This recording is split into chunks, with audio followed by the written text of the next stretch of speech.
Okay, this is just a little bit of a practice session to share with you a little bit of what people have asked of me over the years, the 25 years. I realize that our friends have been with me, my inner teacher, my communion.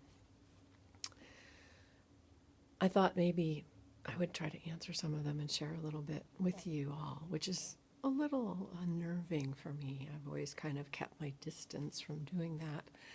But so many people have asked me over the years, and I feel like it's time to let you in a little bit more to me and not just to our friends.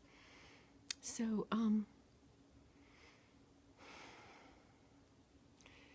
a lot of people have asked me really fundamentally, why did our friends come to me?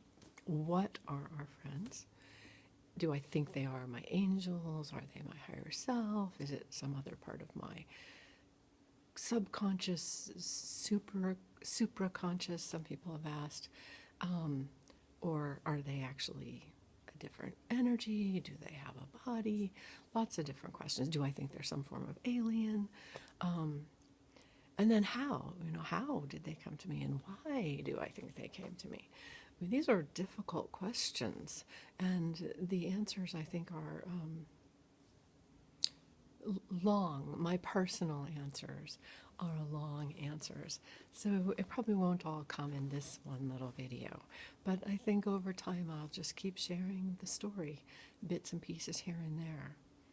In terms of who our friends are or what they are, I have to say that's kind of an understanding that's multi-layered, but I fundamentally go back to their answer, which it has been very consistent over 25 years, which is that they are not my higher self or me, Stephanie, in any way that we would conceive of that. They often talk about how there is no I, the concept of I, an individual, a separate, unique individual, is really a misunderstanding on our part, that the whole universe sees through our eyes, and that we are interwoven. I imagine it as being sort of a cell of the body of creation, or a spark of the light of all creation, or the creator itself. There's a lot of different ways to imagine it, and fundamentally we're imagining whatever we do. Our imagination as human beings is perhaps our greatest gift, and it allows us to reach out for things and truths that our minds and our words really cannot encompass.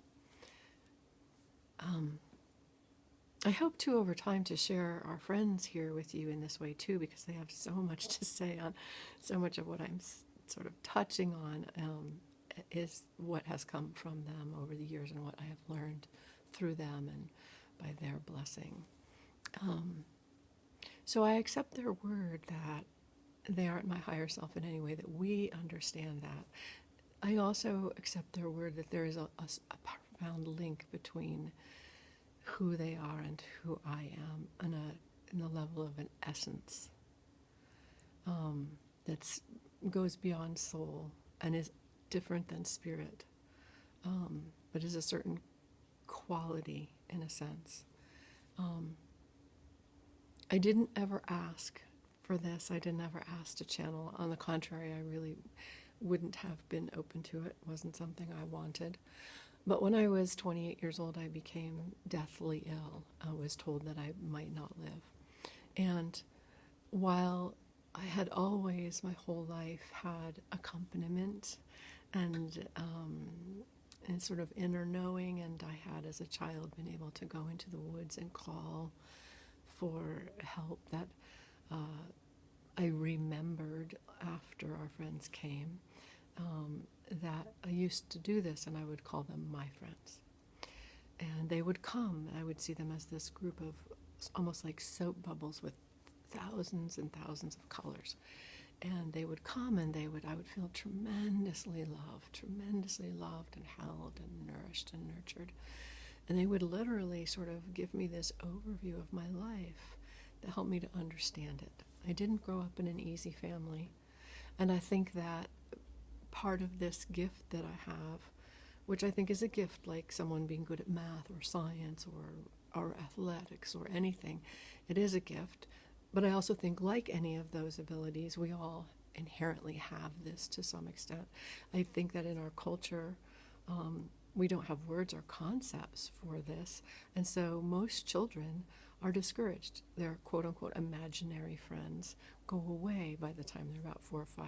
Their sense of being these emotional sponges for their environment and their people close to them is sort of put away. We're taught to put that away. We're taught to rely only on our 5 senses and to kind of push away the senses that go much deeper and, in fact, are much more profound.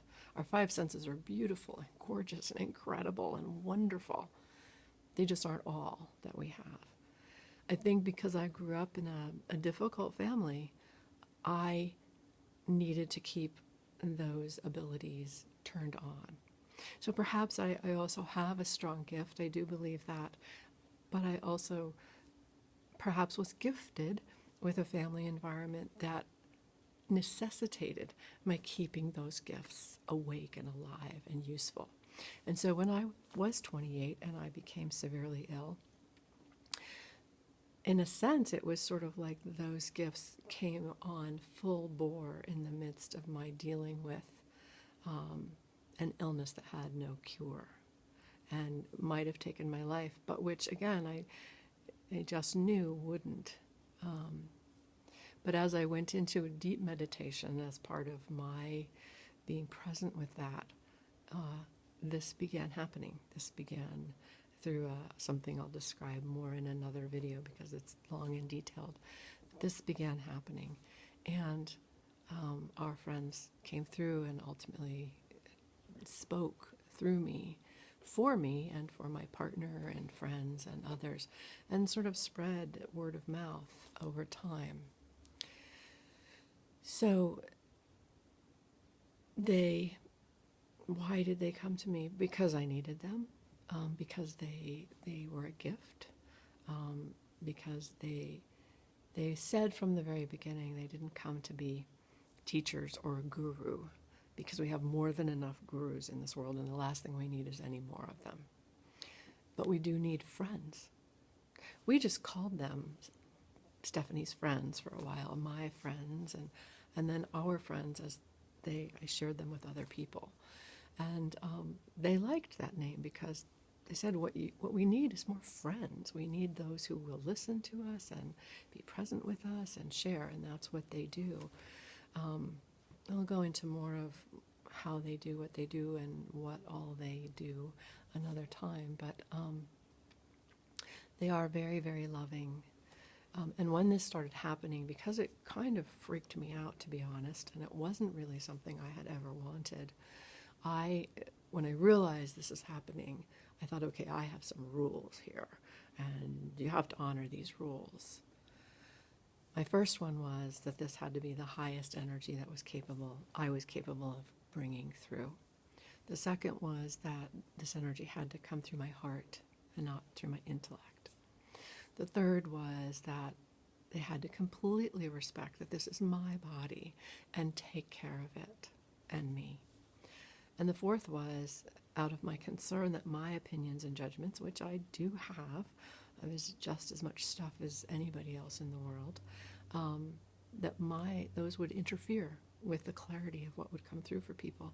So I required that they be able to remove me in some way, shape, or form, so that my opinions and judgments couldn't interfere with what came through. And so I do experience that. I'm not completely unconscious in a sense, but for me it's as though I drop way down deep into what feels to me like a river of warm honey, very nourishing, very lovely, very restful. And yet I also feel like I'm behind this sort of transparent wall of glass where I'm somewhat aware of and seeing and experiencing what our friends are. And so I'm learning, though I may be learning something quite different from what you're receiving. And so it's very rich, but I really don't retain, and I don't want to retain, the memory of what they share with other people. Sometimes they have people remain in my mind in a prayerful way, because I know I'm sort of vaguely aware that someone's going through something, and so I will feel them in a very prayerful way, and I can feel our friends sort of calling me to carry that. But I don't remember details. If you talk to me about a session immediately afterwards, I will remember it based on your triggers. But if you talk to me a week later, I may not even remember that you had a session. And I like that. I think that's good because it honors your confidentiality with our friends, and I think allows people to feel much more open, which is important, because how open your energy is has a lot to do with what they can give you, what they can share with you, what you can receive. And also because it's none of my business, and I don't need to carry around that much information about other people. Don't need to and don't want to. I've got enough of my own information in my life. So they are very, very loving. That's been the biggest thing that people have shared with me, how immensely loved they feel, how immensely held, and accepted. And, I think that's probably enough for this time. If you would do me a favor, either in the comment section on my blog site, www.innerteacher.net, write me a comment about how this video strikes you. Or if you're getting it through an email, would you shoot me back an email if you have 30 seconds? And just let me know what you think of it and if you want to hear more. Okay. I send my love to all of you, and it just is such an amazing, wonderful blessing. All of you, the people who come for our friends, are just some of the most amazing, loveliest people I have ever met. And I'm just so grateful for joining with you. Thanks.